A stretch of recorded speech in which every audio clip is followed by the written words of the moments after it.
Mi esposa me dio 15 reglas para el dormitorio hasta que mi única respuesta la hizo destrozarlas. Hola a todos, mi nombre es Daniel. Nunca he sido de los que publica asuntos personales en internet, pero honestamente estoy al límite. Necesito una perspectiva ajena, sin la carga emocional que uno ya tiene encima. Tengo 34 años, llevo una década con mi esposa Elena, nos casamos hace 8 años, y todo esto explotó el martes pasado. Ese día llegué agotado del trabajo. Me dedico a la gestión de obras y había pasado la jornada lidiando con inspectores municipales y retrasos por permisos. Empecé como aprendiz de carpintero a los 19, y con los años, y muchas horas extras, noches de estudio para certificarme y esfuerzo constante, logré abrirme camino hasta liderar proyectos que superan los $2 millones. He trabajado duro para brindarnos una buena vida. En cuanto entré a casa, noté algo raro. Estaba todo impecable, lo cual ya era extraño para un día de semana. Y en medio de la cama había un sobre perfectamente doblado. Reconocí de inmediato la letra precisa de mi esposa. En la parte superior decía: normas del dormitorio. Por un momento ingenuo pensé que sería algún juego para romper la rutina. Qué equivocado estaba. Al abrirlo, me encontré con un encabezado en negrita, efectivo de inmediato. Parecía una advertencia laboral. Debajo, había una lista numerada con 15 reglas relacionadas con nuestra intimidad. No es broma. La primera decía que el contacto íntimo solo estaría permitido los martes y sábados entre las 9 y 10:30 de la noche. La segunda exigía un aviso escrito con al menos 3 horas de anticipación para iniciar cualquier acercamiento. Luego venían detalles sobre posiciones autorizadas, protocolos de higiene, y lo más absurdo, la regla 11 hablaba de evaluaciones semanales de desempeño con formularios incluidos, como si fuera un empleado recibiendo una revisión trimestral. Para que se entienda el contraste, la mayor parte del dinero de nuestra casa, que costó $380,000, la puse yo antes de casarnos. Mi esposa, en cambio, suele rotar entre trabajos de marketing a medio tiempo cada 6 u 8 meses. Siempre hay una excusa: que el ambiente es tóxico, que no la valoran. La traducción real es que alguien le pedía rendir, y eso le molesta. Pero, curiosamente, soy yo quien ahora necesita ser evaluado como si no diera la talla. Me senté al borde de la cama, repasando una y otra vez aquella absurda lista. No podía creer que esta fuera la misma mujer que, hace solo un par de años, me arrastraba a escondidas en reuniones familiares para buscar un rincón privado. Ahora necesitaba una solicitud formal. Escuché el motor del coche, sí, el Audi que yo pago, y guardé el papel en el bolsillo. No estaba listo para hablarlo. Durante la cena, ella me miraba de reojo, claramente esperando que dijera algo, pero evité el tema por completo. Le hablé del nuevo complejo de apartamentos que estaba supervisando y le pregunté cómo le había ido a ella. Se notaba que se impacientaba, golpeando el vaso con las uñas como si esperara una reacción. Después de unos 30 minutos de charla superficial, no aguantó más. ¿Viste lo que te dejé?,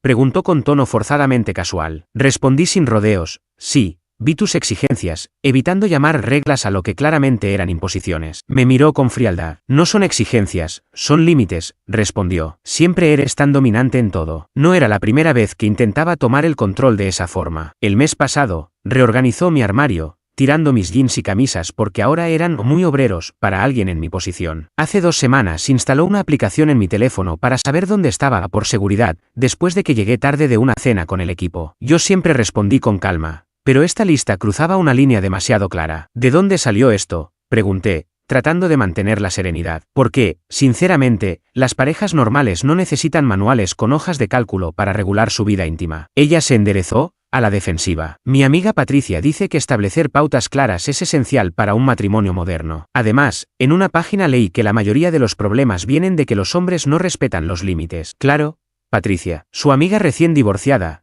que desde entonces le llena la cabeza con teorías radicales. La misma que convenció a su exmarido de darle total libertad financiera, y ahora él anda en un coche viejo mientras ella se quedó con la casa y un BMW. Mi esposa seguía hablando con una voz que no era suya. Sonaba recitada, como si estuviera leyendo. He invertido una cantidad considerable de trabajo mental en evaluar nuestra dinámica de pareja. Estas pautas darán estructura, mejorarán los índices de satisfacción y garantizarán que mis necesidades sean prioridad tras años de ceder ante expectativas patriarcales. Índices de satisfacción, expectativas patriarcales. ¿Quién habla así de su matrimonio? No eran sus palabras. Ella jamás se ha interesado en nada más allá de las redes sociales y tiendas online. Me limité a decir: ya veo, y seguí comiendo. Esa reacción, tranquila y firme, la desconcertó. No discutí, no me rendí, no le di el poder que esperaba. Hoy, viéndolo en retrospectiva, todo esto venía gestándose hace tiempo. No fue de un día para otro. La manipulación se filtró poco a poco, como humedad que debilita la base de una casa hasta que cede por completo. Nos conocimos cuando yo tenía 26 y ella 24. Yo ya tenía una carrera sólida como carpintero, Ella era recepcionista en una empresa de marketing. Decía que trabajaba en marketing. En esa época, era divertida, atenta, y parecía admirar de verdad mi esfuerzo. Me llevaba comida a las obras, preguntaba por los proyectos, les contaba a sus amigas que estaba orgullosa de mí. Esa versión de ella jamás habría redactado un reglamento para el dormitorio. Recuerdo perfectamente cuando le propuse matrimonio. Después de un año de relación, la llevé a un cenador que había construido yo mismo en casa de mis padres. No era lujoso, pero era mío. Se emocionó hasta las lágrimas. Dijo que nunca nadie había hecho algo tan romántico por ella. Esa noche hablamos del futuro, de apoyarnos como iguales, de construir algo juntos. ¿Qué pasó con esa mujer? Al inicio del matrimonio, todo se sentía equilibrado. Yo cubría los gastos, ella se ocupaba de la casa. Tomábamos decisiones en conjunto. Nuestra intimidad era espontánea, divertida. Nos reíamos hasta llorar, hablábamos hasta el amanecer, y la pasión estaba siempre ahí. Una vez, incluso, tuvimos que detener el coche de camino a casa tras una boda porque no podíamos esperar. Esa misma mujer ahora necesita agendar citas para tocarse con su esposo. El cambio empezó hace 3 años, cuando me ascendieron por primera vez a gerente y mi salario subió de 65 a 95 mil dólares. De pronto, necesitábamos un auto nuevo de 42.000, una casa más grande, muebles caros, ropa de marca. Tenemos una imagen que mantener, decía. Renunció a su trabajo de recepcionista porque ya no era acorde a nuestro estatus y empezó a llamarse a sí misma consultora de marketing. Su único cliente era la empresa de un amigo de su amiga, que le pagaba $1.000 al mes por manejar una cuenta de Instagram. Y el primer gran conflicto surgió cuando había organizado un fin de semana de pesca con mis amigos del equipo de obra, una tradición que manteníamos desde antes de que Elena y yo siquiera nos conociéramos. 3 días antes del viaje, ella me dijo que se le había pasado por completo y que había agendado una cena con unos posibles clientes justo ese mismo fin de semana. Le recordé mi plan con anticipación, esperando una discusión, pero su reacción fue distinta. Se le llenaron los ojos de lágrimas y empezó a hablar sobre cómo se sentía sola en sus objetivos profesionales, que esa cena era clave para impulsar por fin su emprendimiento. Como un tonto, cancelé el viaje. Después de eso, se mostró sumamente agradecida, más cariñosa que en meses, incluso fue ella quien tomó la iniciativa en la intimidad, algo que no pasaba hacía tiempo. Me sentí valorado, como si finalmente estuviera haciendo lo correcto como esposo. Lo que no entendí en ese momento fue que estaba sentando las bases de una dinámica que poco a poco se apoderaría de toda nuestra relación. A partir de ahí, comenzaron los ajustes. Primero, que cambiara mi horario del gimnasio porque no le gustaba quedarse sola por la noche. Luego, que dejara de almorzar con los muchachos los viernes y en su lugar la acompañara a reuniones con parejas más exitosas, según decía. Empezó también a reemplazar lo que comíamos en casa con productos carísimos y orgánicos, comprados en tiendas en línea. Cada modificación parecía razonable de forma aislada. Cada vez que cedía, recibía un poco de cariño, una señal de aprobación. Pero esa aprobación duraba poco. Las exigencias seguían creciendo, y el afecto, disminuyendo. Lo mismo ocurrió con nuestra vida íntima. Lo que antes eran simples gustos personales, me encanta cuando haces esto, evolucionó a críticas, después a instrucciones directas. Tienes que hacerlo así,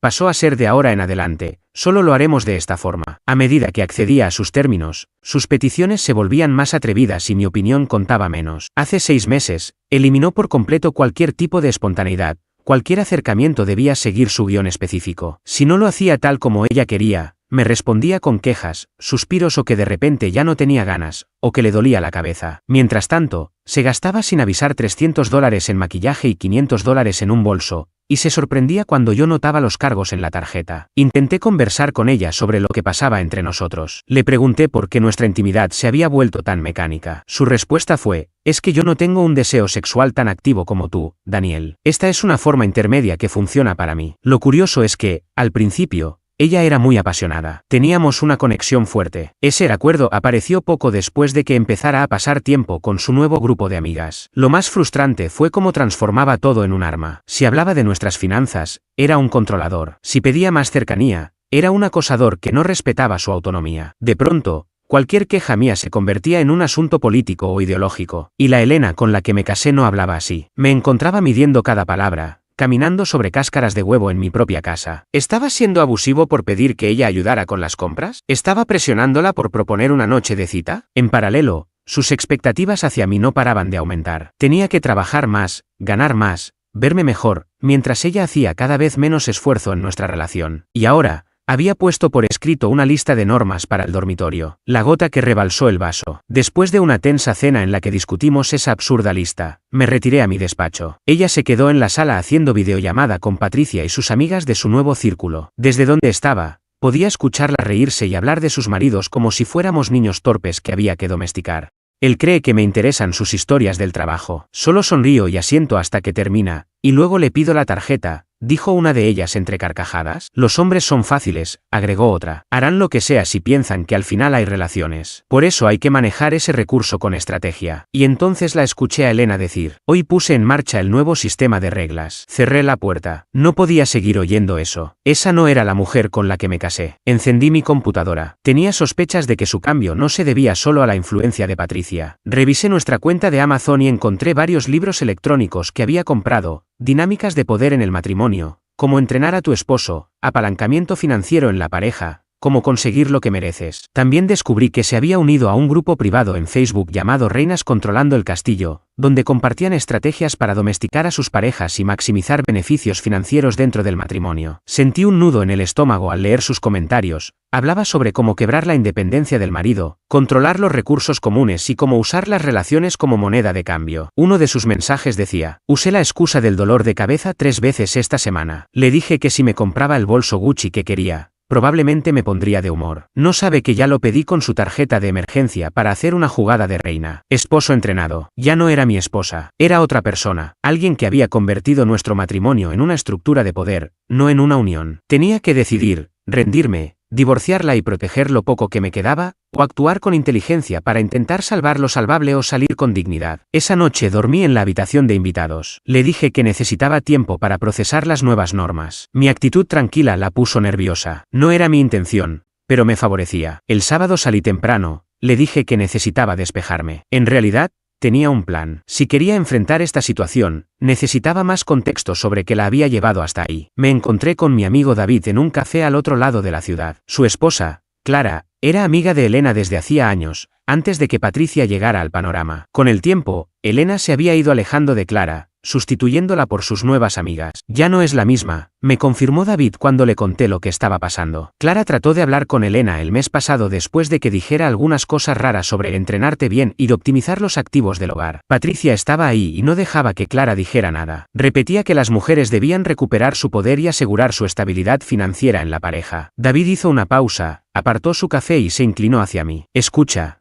Clara no quería que te dijera esto, pero piensa que debes saberlo. El mes pasado, en la cena en casa de los Johnson, escuchó a Elena y Patricia hablar en el baño. Elena decía que estaba preparando algo grande, y Patricia la guiaba sobre cómo documentarlo todo para conseguir el mejor acuerdo si las cosas se ponían feas. Sentí que la sangre se me helaba. ¿Acuerdo? ¿Como en un acuerdo de divorcio?, pregunté, sin poder ocultar mi incredulidad. David asintió con el ceño fruncido. Clara cree que te están tendiendo una trampa, hermano, dijo con seriedad. Todo este comportamiento controlador, según ella, es parte de una especie de estrategia que comentan en un grupo de Facebook. Primero, aíslan al marido de sus amigos, luego empiezan a tomar el control del dinero, y después imponen reglas absurdas en la relación que ningún tipo razonable aceptaría. Y cuando el hombre finalmente se harta, ya tienen pruebas de que fue abusivo para usar en el divorcio. Las piezas comenzaron a encajar en mi mente. Lo que David decía se alineaban con mis propias sospechas. Esto no se trataba solamente de reglas extrañas sobre la intimidad. Elena había sido influenciada poco a poco hasta convertir nuestro matrimonio en un tablero de estrategia financiera. Una batalla que ella necesitaba ganar. La separación de Patricia la afectó mucho, añadió David. Clara dice que desde entonces está convencida de que todo ocurrió porque le dio demasiada libertad financiera a su ex. Ahora anda empeñada en evitar que otras mujeres pasen por lo mismo, aunque eso signifique volverse manipuladoras hasta el extremo. Le agradecí a David por la información y me fui a casa, con la mente dando vueltas. Tenía que entender hasta qué punto esto había llegado antes de tomar cualquier decisión. Al llegar, vi a Elena en la cocina hablando por teléfono, riéndose mientras contaba lo eficiente que iba a ser todo ahora con su nuevo sistema en casa. Colgó en cuanto me vio entrar,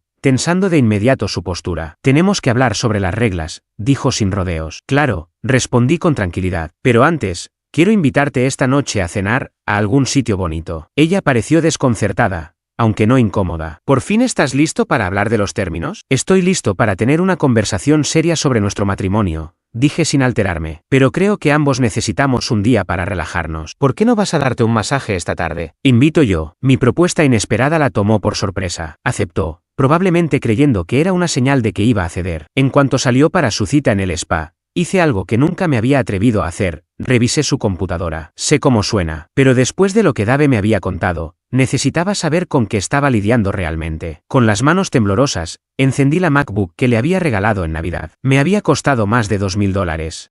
Ella decía que lo necesitaba para su negocio de marketing, aunque la mayoría del tiempo lo usaba para comprar ropa o ver series. Todavía recordaba el abrazo que me dio cuando lo abrió por primera vez. Siempre me cuidas tan bien, me había dicho. Recordar eso mientras estaba a punto de descubrir la verdad solo aumentaba el dolor. No necesité hackear nada. En el escritorio había un archivo llamado Información Importante, donde había guardado todas sus contraseñas. Típico de Elena, buscar siempre el camino más fácil. Me reí con amargura. Estaba planeando toda una estrategia de manipulación, pero ni siquiera podía usar un gestor de contraseñas. Lo que encontré fue mucho peor de lo que imaginaba. Había capturas de pantalla de nuestras cuentas bancarias y del portafolio de inversiones, que le había enviado a Patricia pidiéndole consejos sobre cómo asegurarse el control de esos fondos. También encontré una consulta legal que había tenido 3 meses antes con un abogado especializado en divorcios, donde buscaba cómo obtener el máximo beneficio financiero. Había hojas de cálculo con todos mis activos, proyecciones de ingresos a 5 años y cálculos posibles de pensión alimenticia. Pero lo más perturbador fueron los mensajes entre ella y Patricia. Elena, Daniel sigue resistiéndose a las técnicas de control. Todavía cree que deberíamos tener el mismo derecho a decidir sobre el dinero, aunque yo ya he estado moviendo cosas a mi favor. Patricia, los hombres son tan ingenuos con esto. Mi ex era igual. Recuerda los pasos. Primero control financiero, luego emocional y por último el sexual. Por eso creamos la estrategia de las reglas en el dormitorio. Una vez que ceden en eso, están rotos y te dan lo que quieras. Elena, ¿y si se niega? Gana buen dinero, pero todavía tiene esa mentalidad de clase trabajadora. Patricia, todos se niegan al principio. Ahí es cuando empiezas a documentar abuso emocional. Hazlo ver como víctima. Hazle creer que es su culpa. Luego dale como premio el acceso, si se porta bien. Funciona siempre. Elena ya había empezado a documentar. Manipulaba discusiones comunes para que parecieran situaciones abusivas. Si yo no aceptaba sus reglas, tendría material de sobra para demandarme por abuso emocional. Seguí revisando y encontré un archivo titulado Comportamientos abusivos de Daniel XLSX. Estaba fechado desde hacía más de 6 meses. Al abrirlo, encontré una especie de novela basada en distorsiones de la realidad. 15 de enero. Daniel alzó la voz cuando compré unas cortinas. Táctica clásica de control financiero. La verdad, había comprado un sofá de diseño de casi $3000 sin decirme nada, cuando estábamos ahorrando para arreglar el tejado. 3 de febrero, Daniel intentó aislarme de mis amigas al cuestionar por qué salía 4 noches seguidas. En realidad, solo le pregunté si se sentía bien, ya que era raro que saliera tanto entre semana. 20 de marzo, mostró agresividad al azotar la puerta al irse. Fue el viento. Me disculpé de inmediato por el ruido. 8 de abril. Control financiero por preguntar por mi cita de $500 en el salón. Esa misma mañana había rebotado el pago de la hipoteca. 15 de abril. Comentarios degradantes sobre mi apariencia. Me dijo que no necesitaba otro par de zapatos. Solo le recordé que ya tenía unos idénticos, nuevos. Y así, página tras página. Cada entrada incluía una nota tipo «Esto corresponde a abuso emocional según tal artículo» o «comportamiento típicamente controlador». Era escalofriante leerlo. Pasé la hora siguiente revisando nuestras cuentas. Confirmé que Elena había estado haciendo pequeñas transferencias desde la cuenta compartida a su cuenta personal, cargos en tarjetas para cosas que nunca llegaron, seguro devoluciones en efectivo, y pagos extraños por servicios de consultoría en redes sociales que probablemente eran autotransferencias disfrazadas. En total, había desviado más de $18.000 en un año. Dinero que yo había ganado con horas extra, creyendo que era para nuestro futuro. Hice copias de todo, capturas de pantalla y me las envié por correo. Luego cerré todo y lo dejé tal como estaba. Elena no podía saber todavía que yo lo sabía. Esa noche llegué preparado. Tenía claro que era el momento de enfrentar una conversación que lo cambiaría todo. Hice una reserva en un restaurante elegante, el favorito de Elena, ese lugar que tanto le gustaba mostrar en sus redes sociales. Me puse el mejor traje que tenía, conduje en silencio hasta allí y me aseguré de que nos asignaran una mesa en un rincón apartado, lejos de oídos curiosos. Después de hacer el pedido, Elena colocó su teléfono sobre la mesa, abierto en una aplicación de listas. Al parecer, estaba revisando una versión modificada de sus ya conocidas reglas del dormitorio. Llevaba una sonrisa confiada, creyendo que estaba a punto de imponerme sus condiciones. Antes de hablar de tu lista, le dije con calma, quiero entender una cosa. ¿Qué es exactamente lo que esperas lograr con estas reglas en nuestro matrimonio? Estaba preparada para la pregunta. Respondió que su intención era generar estructura y claridad, que las relaciones fracasan cuando no hay expectativas claras, y que ella estaba tomando la iniciativa para definir parámetros que, según ella, nos beneficiarían a ambos y fortalecerían nuestra unión. Interesante, respondí. ¿Y tú ibas a cumplir reglas similares? Se desconcertó. Estas reglas son sobre tu comportamiento, no sobre el mío. Entiendo. Entonces no se trata de establecer expectativas mutuas, sino de ejercer control sobre mí en específico. Frunció el ceño. Son límites sanos. No, respondí. Los límites se acuerdan entre los dos. Lo que tú hiciste fue imponer una serie de condiciones de forma unilateral. No son límites, son demandas disfrazadas. Pude notar cómo su expresión se tensaba. No esperaba que cuestionara la base misma de sus reglas. ¿Vas a aceptarlas o no?, preguntó al fin. Tengo una respuesta para ti, dije mientras metía la mano en el bolsillo interior de mi chaqueta. Pero antes, quiero hablar de esto. Puse mi teléfono sobre la mesa y abrí la galería con capturas de pantalla, la consulta con una abogada, hojas de cálculo con movimientos financieros sospechosos, y lo más grave, una conversación entre ella y Patricia donde hablaban abiertamente de su plan para destruirme emocionalmente y fabricar falsas acusaciones de abuso. Su rostro perdió todo el color. ¿Revisaste mis conversaciones privadas?, susurró, fingiendo indignación, aunque el miedo era evidente. Sí, respondí sin alterar el tono. Y lo hice después de descubrir que llevas tiempo planeando divorciarte y quitarme todo, mientras me haces quedar como un abusador. Elena, ¿en qué momento nuestro matrimonio se convirtió para ti en un juego de estrategia financiera? Intentó justificarlo, balbuceando algo sin sentido, pero la interrumpí. No pierdas tiempo, tengo todo documentado. Estas reglas no eran para mejorar la relación. Tú y Patricia querían desgastarme psicológicamente para que cediera el control del dinero. Trató de arrebatarme el teléfono,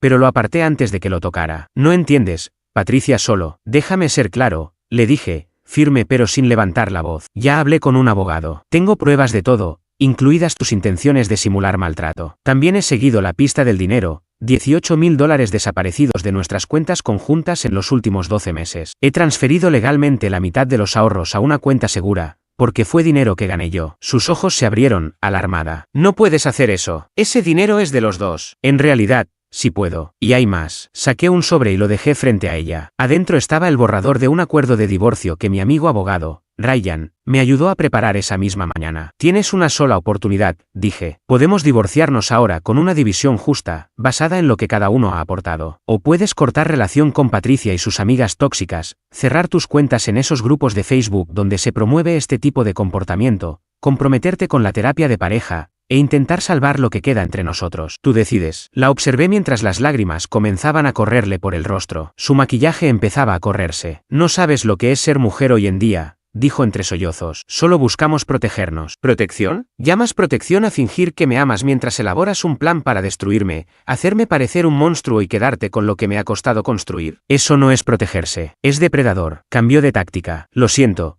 Cariño, fue Patricia quien me metió esas ideas en la cabeza. Yo te amo, lo sabes, podemos superar esto. Alargó la mano, con una mezcla de vulnerabilidad y seducción. Yo la retiré. Es momento de elegir. ¿Divorcio o terapia? Ella o yo. ¿Interesada o esposa? Decide ya. Estás exagerando, Daniel, dijo, intentando recobrar el control. Esos mensajes eran solo desahogos. Todas hablamos así con nuestras amigas. Y la consulta de divorcio solo fue para explorar opciones. Seguro tú también lo has pensado alguna vez. No contesté, solo la miré en silencio. Las reglas también eran por tu bien, insistió. La estructura ayuda a las parejas. Y después de todo lo que he hecho por tu carrera, merezco estabilidad económica. ¿Ayudaste a mi carrera? ¿De qué manera? ¿Gastando el dinero que yo gané? ¿Quejándote cada vez que trabajaba horas extra para conseguir un ascenso? ¿Humillándome delante de tus amigas? Jugaba con su pulsera de $900. Otro regalo mío. Estás manipulando las cosas. No es justo. No. Lo injusto es querer arruinar a quien te ama por dinero. Lo injusto es disfrazar de reglas lo que en realidad son tácticas de desgaste. Lo injusto es fingir abusos. Entonces estalló. Tú invadiste mi privacidad. Una pareja en la mesa de al lado se volvió a mirarnos. Sí, respondí. Después de 8 años de matrimonio, cuando mis sospechas crecían cada vez más, accedí a tu portátil una vez, y encontré pruebas contundentes de que llevas al menos medio año intentando destruirme emocional y financieramente. Su mirada buscaba una salida. Le diré a todos que eres violento. A tu jefe, a tu familia. Todos me creerán. Siempre le creen a las mujeres. Tú vas a perder. Sonreí apenas. Pensé que dirías eso. Por eso, desde que descubrí tus planes, grabé cada conversación, incluida esta. Tu amenaza también está registrada. Mi abogado ya tiene copias de todo. Su rostro empalideció aún más. No puedes grabarme sin permiso. En este estado, sí puedo. Basta con que uno de los dos lo consienta. Y lo hice. Tal vez deberías haberlo pensado antes de intentar cometer varios delitos. Porque eso es lo que son, según Ryan. Me levanté. Dejé 3 billetes de 50 sobre la mesa, la comida seguía intacta. Voy a casa a recoger algunas cosas. Tienes hasta mañana para tomar una decisión. Pero recuerda, Elena, ese divorcio no será tan rentable como Patricia te hizo creer. Ya me ocupé de eso. Me marché, dejándola sola, con el maquillaje arruinado y las miradas curiosas de los comensales alrededor. Esa noche, dormí en casa de David y Clara. Le conté todo, sin guardarme nada. Les mostré las capturas de pantalla y la reacción de Clara fue inmediata, estaba horrorizada. Me confesó que Elena llevaba meses intentando convencerla para unirse a un grupo privado de Facebook llamado Reinas Controlando el Castillo, liderado por Patricia. Según Elena, yo estaba desperdiciando oportunidades financieras dentro del matrimonio y necesitaba ser reeducado. Clara me dijo que Patricia la presionaba para que entrenara a David, que debía exigirle más y que estaba siendo demasiado permisiva. Era repugnante. Por eso llevaban tiempo alejándose de nosotros. Esa misma noche, cerca de la medianoche, comenzaron a llegar los mensajes de Elena. Cariño, por favor, vuelve. ¿Podemos hablar? Estás exagerando. Esas cosas no eran en serio. Te necesito. Perdón por las reglas. No le respondí a ninguno. A la mañana siguiente, me reuní otra vez con Ryan para afinar nuestra estrategia legal. Luego fui a casa a recoger más de mis cosas. Elena estaba allí, esperándome. Tenía el aspecto destruido y seguía con la ropa del día anterior. Daniel, por favor, dijo apenas crucé la puerta. Cometí un error. Patricia me llenó la cabeza con todas esas historias de éxito tras el divorcio. No quise decir ninguna de esas cosas. ¿A cuáles te refieres? Le respondí, manteniéndome frío. ¿A lo de quebrarme sexualmente? ¿A la documentación falsa de abuso? ¿A la estrategia para el divorcio? ¿O solo a que te descubrí? Su rostro se descompuso. A todo, por favor, podemos arreglar esto. Haré lo que sea. ¿Dónde está tu teléfono? ¿Me lo entregó? Confundida. Abrí su aplicación de Facebook y entré al grupo Reinas Controlando el Castillo. Vas a publicar exactamente lo que te voy a dictar, le dije. ¿Qué? ¿Por qué? Porque si de verdad quieres cambiar las cosas, tienes que asumir lo que hiciste. No solo conmigo, contigo misma y con ese grupo que te alentó. Con resignación, asintió. Le dicté el mensaje. He seguido los consejos tóxicos de este grupo y eso destruyó mi matrimonio. Planeé controlar y eventualmente divorciarme de mi esposo por beneficio económico. Él descubrió todo, incluso mis intenciones de acusarlo falsamente de abuso. Si estás en este grupo, sal de aquí. Esto no es empoderamiento femenino. Es manipulación y fraude. Perdí a un buen hombre por escuchar a mujeres resentidas que querían que fuera tan miserable como ellas. Me retiro de este lugar para siempre. No puedo publicar eso, dijo, temblorosa. Patricia lo va a ver. Esa es la idea, contesté. O lo publicas o me voy para siempre. Con manos temblorosas, lo publicó. En cuestión de segundos su teléfono empezó a explotar con notificaciones. Patricia la estaba llamando. Contéstale con el altavoz, ordené. Elena, ¿qué demonios hiciste? Gritó Patricia. Borra eso ahora mismo. ¿Tienes idea de lo que provocaste? Nos expones a todas. Ese era el objetivo, Patricia, dije en voz alta. Se acabó el juego. Ya sé lo de tus sesiones de estrategia, las falsas denuncias, las tácticas de manipulación sexual. Tengo capturas de todo y mi abogado también. ¿Quién eres? Preguntó, aunque sabía perfectamente. Soy Daniel, el tipo al que enseñaste a Elena a manipular. Te advierto, si alguna de tus víctimas toma acciones legales y Elena es involucrada, ella va a testificar y tú vas a caer como la cabecilla de todo esto. Colgué. Elena, descompuesta, se desplomó sobre el sofá, sollozando sin parar. La publicación se queda, le dije. Tu perfil permanecerá desactivado por 30 días. Cambiarás tu número y empezarás terapia de pareja conmigo, con un terapeuta hombre que yo elija. Esas son mis condiciones. Haré todo. Susurró. Solo no me dejes. No sé cómo llegamos a esto. Me dejé llevar por esa gente hablando de seguridad financiera y empoderamiento. Al principio sonaba lógico, luego se volvió una locura. Me senté frente a ella. Esto es lo que va a pasar. Me quedaré en casa de David y Clara una semana más, mientras tú decides si puedes comportarte como pareja, no como una depredadora. Vas a escribir una confesión completa de todo lo que hiciste y planeabas hacer, las tácticas de manipulación, los planes financieros, todo. Después, harás un plan detallado sobre cómo piensas reparar esto. Lo haré, lo prometo. Y otra cosa, vas a conseguir un trabajo de verdad. Nada más de eso de consultora de marketing, subiendo fotos a Instagram todo el día. Vas a aportar económicamente al hogar, como una adulta. Pero, mi negocio no es negocio. Es un pasatiempo que da pérdidas. Si vamos a intentar reconstruir esto, será como iguales. En todos los aspectos. Durante las semanas siguientes, Elena cumplió todo. Consiguió empleo como recepcionista. Escribió su confesión, que fue incluso más grave de lo que había descubierto. Rompió lazos con Patricia y todas sus amigas tóxicas. Se comprometió por completo con la terapia. Las consecuencias de su publicación no se hicieron esperar. Varias mujeres me contactaron en privado, reconociendo que habían seguido planes similares y pidiendo disculpas. Resultó que ese grupo tenía cientos de miembros compartiendo tácticas para manipular a sus esposos. Para muchas, fue una señal de alarma. 3 hombres me escribieron tras leer la publicación de sus esposas. Estaban pasando por lo mismo. Creamos un grupo informal de apoyo. 2 iniciaron el divorcio de inmediato. Otro, como yo, intentaba una reconciliación. Pero el mensaje más inesperado vino del exmarido de Patricia. Tom se puso en contacto conmigo por medio de uno de los otros esposos. Nos reunimos en una cafetería y me contó su historia. Nunca fue un hombre controlador, como ella lo describía. Descubrió que Patricia tenía una aventura con su entrenador personal desde hacía más de un año. Cuando la enfrentó, ella lo convirtió en el abusador, recopiló pruebas falsas y pidió el divorcio. Se quedó con la casa, la mitad de su jubilación y una generosa pensión. El grupo nació después de eso, como su forma de enseñar a otras mujeres a asegurar su futuro como ella lo hizo. Ojalá me hubiese dado cuenta antes, me dijo Tom, con la mirada vacía. Ella tenía todo un sistema para arruinarme. Tú tuviste suerte de detectarlo a tiempo. Hoy, Tom forma parte de nuestro grupo y está ayudando a reunir pruebas para acciones legales contra las líderes del grupo. Resulta que conspirar para cometer fraude y fomentar falsas acusaciones no es solo inmoral, es delito. Han pasado 6 meses. No voy a mentir. Todavía hay días en que me pregunto si hice bien en darle otra oportunidad a Elena, pero ella ha cambiado. La actitud de princesa malcriada desapareció. Ahora aporta al hogar, va a terapia individual, y por primera vez en años, nuestra relación se basa en la verdad. La semana pasada, David me contó que el imperio de Patricia se vino abajo. Gracias a la publicación de Elena, otras mujeres comenzaron a hablar. Circularon capturas de pantalla de los consejos de Patricia. Varios esposos han iniciado demandas legales contra ella. Perdió su casa y ahora vive en un estudio, trabajando como barista. En cuanto a Elena y a mí, no hay promesas vacías ni juramentos solemnes. No hablamos de un nuevo comienzo, sino de un intento real por entender que nos destruyó y que se puede reconstruir. Algunas heridas cerraron, otras aún escuecen, pero ya no nos mentimos, ni pretendemos que todo está bien. No estoy seguro de en qué terminará todo esto. Tal vez logremos mantenernos juntos, tal vez no, pero lo que tengo claro es que, sea cual sea el futuro, no pienso volver a ser un hombre que vive bajo un techo edificado con engaños. Ahora camino con los ojos abiertos, y con la dignidad intacta.